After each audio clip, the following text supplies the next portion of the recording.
സിംഹത്തിന്റെ കഥ കേട്ടാലോ ഇന്ന്? കഥയുടെ പേരാണ് സിംഹവും പശുക്കളും. ഒരിടത്ത് കാടിനോട് ചേർന്നൊരു ഗ്രാമത്തിൽ 4 പശുക്കൾ ഉണ്ടായിരുന്നു. അവർ നല്ല സുഹൃത്തുക്കളായിരുന്നു. എല്ലാ കാര്യങ്ങളും ഒത്തൊരുമയോടെയാണ് അവർ ചെയ്തിരുന്നത്. എല്ലാ ദിവസവും വൈകുന്നേരം അവർ പുൽത്തകിടിയിൽ മേയാൻ പോകും. പശുക്കളുടെ വരവും കാത്ത് എന്നും ഒരാൾ കുറ്റിക്കാട്ടിൽ മറഞ്ഞിരിക്കും. ആരാണെന്നോ? ഒരു സിംഹം. കുറേ ദിവസമായി അവൻ അതിലൊരു പശുവിനെയെങ്കിലും പിടികൂടാൻ ശ്രമിക്കുന്നു.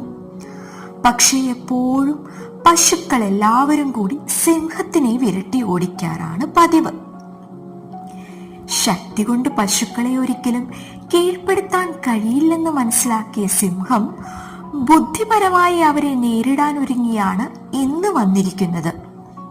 പതിവ് പോലെ പുൽത്തകിടിയിൽ മേയാൻ പശുക്കളെത്തി. സിംഹം പതിയെ ഒരു പശുവിന്റെ അടുത്തെത്തി പറഞ്ഞു, നീയാണ് ഈ കൂട്ടത്തിൽ ഏറ്റവും നിഷ്കളങ്കൻ. അതുകൊണ്ടല്ലേ നിന്റെ പങ്ക് പുല്ലുകൂടി അവർ കഴിക്കുന്നത്. അതാണ് നീ ഇങ്ങനെ ക്ഷീണിച്ചിരിക്കുന്നത്. അടുത്ത ദിവസം സിംഹം ഇതേ കാര്യം 2ാമത്തെ പശുവിനോടും പറഞ്ഞു. പതുക്കെ പതുക്കെ പശുക്കളുടെ മനസ്സിലും ഈ ചിന്ത വളരാൻ തുടങ്ങി.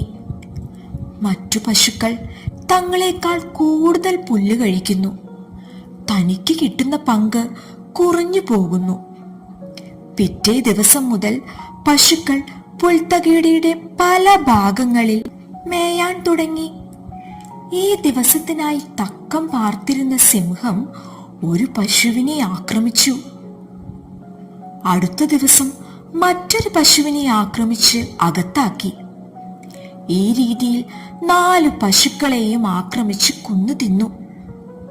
പരസ്പരം വിശ്വാസം നഷ്ടപ്പെട്ട് 4 പശുക്കൾക്കും അവരുടെ ജീവൻ നഷ്ടമായി.